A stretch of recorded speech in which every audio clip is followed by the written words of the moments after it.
Hey hey hey, selamat datang di channel Nyoba Coba.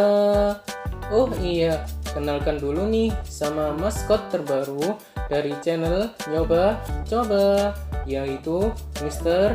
NC. Ada yang sudah tahu belum? Kali ini kita akan membahas tentang apa? Iyap, betul sekali. Kali ini Mr. NC akan membahas tentang hewan yang sangat unik, menarik, dan pastinya keren untuk menjadi hewan peliharaan kalian. Apakah itu? Ini dia, kelomang. Apakah kalian sudah tahu fakta-fakta unik dan menarik yang dimiliki oleh kelomang? Penasaran kan kalian? Yuk kita simak video kali ini. Oh iya, sebelum kalian menyimak video kali ini, yuk subscribe channel ini agar kalian bisa mendapatkan lebih banyak ilmu. Selamat menikmati. Eits, belum kalian tahu fakta unik dan menarik tentang kelomang? Kalian harus kenal tuh dengan yang namanya kelomang. Kelomang memiliki subfilum yang sama loh dengan udang dan kepiting, yaitu subfilum Crustacea. Crustacea berarti hewan yang memiliki kerangka luar atau kulit luar yang keras yang terbuat dari kalsium karbonat atau kitin yang mengeras. Kelomang juga memiliki banyak nama loh, yaitu umang-umang, kekang pertapa, kepiting pertapa, dan nama kerennya yaitu hermit crabs. Ternyata kelomang ini memiliki kurang lebih 800 spesies di dunia loh. Tapi kali ini Mr. NC hanya akan mengulas 5 dari 800 spesies yang perlu kalian ketahui. Spesies yang pertama yaitu Caenobita brevimanus. Caenobita brevimanus ini berasal dari Indonesia. Kelomang ini termasuk salah satu kelomang yang terbesar loh. Pada saat dewasanya dapat memiliki berat hingga 230 gram dan dapat hidup hingga usia 12-70 tahun. Panjang juga ya usianya. Selain itu, kelomang ini memiliki capit besar yang lebih gemuk dari kelomang lainnya. Pada capit besarnya terdapat gurat pada sisinya. Kelomang ini juga memiliki warna yang cukup bervariasi loh, mulai dari warna hitam, kecoklatan, hingga ungu. Serta kelomang ini dikenal juga dengan sifatnya yang cukup galak. Selanjutnya, spesies yang kedua adalah Caenobita perlatus, atau juga disebut dengan kelomang stroberi. Kelomang ini biasanya dapat ditemui di kawasan Indo-Pasifik, seperti Indonesia, Mauritius, dan Aldabra. Pada saat usia dewasa, kelomang ini dapat memiliki berat hingga 80 gram. Kelomang ini juga termasuk kelomang darat yang populer untuk menjadi hewan peliharaan, karena memiliki warna merah menyala dengan bintik-bintik yang mirip dengan buah stroberi. Sifat dari kelomang ini tidak seagresif Caenobita brevimanus. Tetapi kelomang ini cukup sensitif loh terhadap panas. Selain itu, kelomang ini sangat menyukai cangkang dengan bentuk turbo. Spesies yang selanjutnya yaitu Caenobita rugosus. Kelomang ini sering kita jumpai pada waktu SD loh, yang biasanya dijual oleh pedagang-pedagang kelomang. Kelomang ini berasal dari Indonesia dan Australia.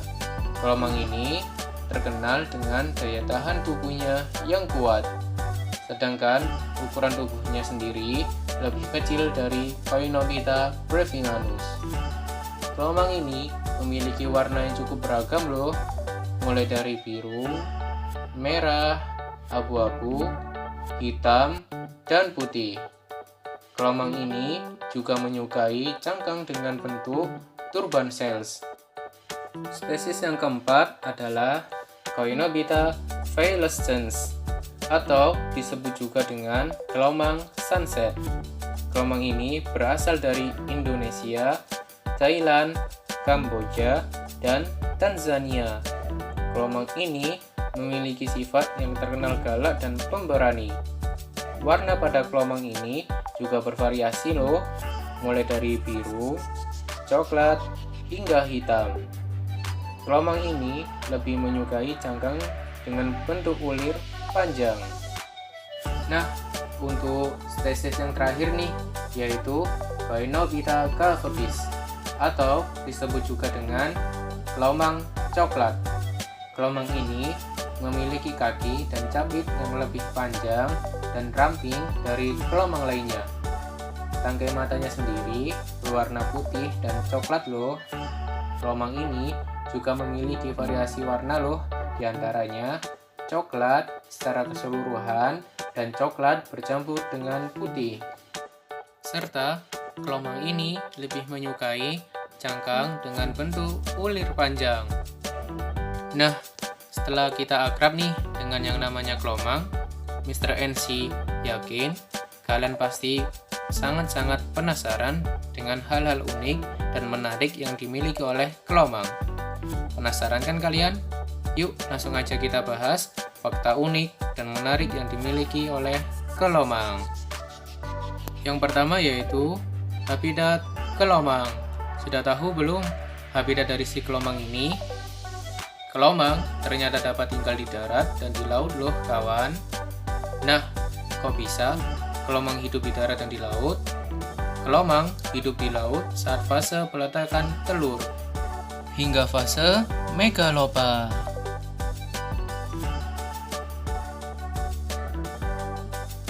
Dan saat beranjak dewasa, kelomang banyak menghabiskan hidupnya di darat untuk mencari makan, tumbuh dan berkembang, berkelahi hingga mencari pasangan. Berikutnya yaitu bisa berganti kulit. Tubuh kelomang tersusun atas dua bagian loh, yaitu pada bagian keras yang meliputi kedua capit hingga pasang kaki kelima serta karapasnya, dan pada bagian lunanya yang meliputi abdomen. Nah, pada bagian yang keras itulah yang nantinya akan mengalami fase pergantian kulit atau disebut juga dengan molting. Pergantian kulit dapat terjadi beberapa kali dalam setahun loh. Loh, kenapa ya kelomang membutuhkan pergantian kulit? Kira-kira kenapa ya? Kelomang membutuhkan pergantian kulit saat mereka mulai bertambah besar dan apabila terdapat bagian tubuh yang cacat atau saat meregenerasi. Waktu yang digunakan saat fase pergantian kulit sangat bervariasi loh, antara 4 hingga 8 minggu. Tergantung juga dengan ukuran tubuhnya. Semakin besar ukuran tubuhnya, maka semakin lama juga fase pergantian kulitnya. Ada yang unik nih dari fase pergantian kulit. Kelomang yang mengalami fase pergantian kulit akan mengubur dirinya ke dalam pasir yang lembab dan tanpa adanya cahaya. Mereka juga tidak akan makan hingga waktu molting selesai, karena pada abdomennya terdapat cadangan makanan untuk mereka. Yang ketiga yaitu memiliki 5 pasang kaki. Ternyata kelomang memiliki 5 pasang kaki loh. Pasang kaki pertama yaitu capit. Pada capit kecil berfungsi untuk mengambil makanan dan minuman. Serta pada capit yang besar berfungsi untuk sebagai alat berlindung dari predator. Pada pasang kaki kedua dan ketiga berfungsi untuk berjalan dan memanjat. Pada pasang kaki keempat digunakan untuk berpegangan pada cangkangnya. Dan pada pasang kaki kelima berfungsi untuk membersihkan organ pernapasan. Karena letak pasang kaki kelima dekat dengan rongga pernapasan. Yang berikutnya adalah insang tapi mirip paru-paru. Hah? Kok bisa? Kelomang mempunyai alat pernapasan berupa insang atau gills yang dimodifikasi untuk memberinya oksigen. Gills terletak di ruang brachialisnya yang bertindak seperti paru-paru dan memungkinkannya bernapas melalui udara, bukan air. Yang kelima, yaitu termasuk hewan omnivora.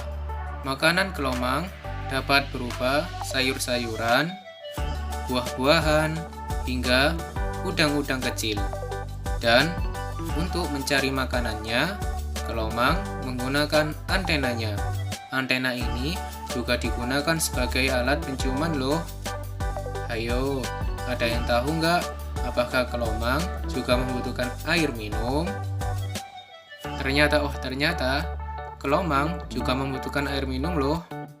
Kalian dapat menggunakan air isi ulang, air pam yang sudah diendapkan, maupun air mineral sebagai air minumnya kawan. Ternyata kawan, kelomang ini terlahir tanpa cangkang loh.